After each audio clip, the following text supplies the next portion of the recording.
Следува топлотен бран од Северна Африка кој што ќе зафати територијата на Република Македонија, но и целиот Балкан.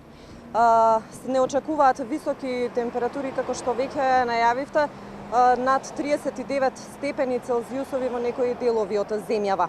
Предлагам најпрво да ја погледнеме изјавата од Управата за хидрометеоролошки работи. Од среда ќе настапи период на стабилно време, изолирана нестабилност во попладневните часови само понекогаш може би ќе се појави, но во целина ќе имаме брзо покачување на температурите, веќе до петок температурите ќе пораснат и до 39 степени на југоистокот од земјата, а за време на викендот, особено во сабота, температури на југоистокот од земјата и до 40 степени. Топлиот бран и топлото време што следува, односно високите температури, можат да доведат до сериозни последици кога се однесува, кога станува збор за храната.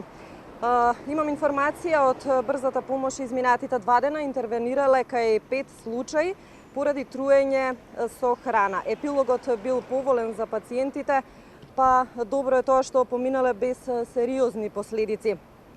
Покрај интервенција на лице место од службата им даваат на граѓаните и совети по телефон доколку проценат дека состојбата е со полесна клиничка слика.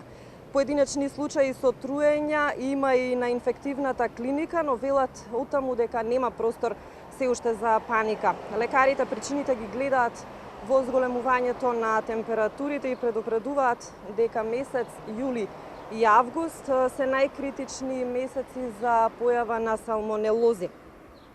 Овој период е вообичаен за појава на интоксикации. Затоа препорака до сите граѓани е овој период кога температурите ќе бидат повисоки, храната веднаш да се конзумира или пак да се чува во фрижидер. Додека пак јајцата секако се препорачува да бидат многу добро сварени, а зеленчукот и овошјето многу добро да се измијат пред да се конзумираат.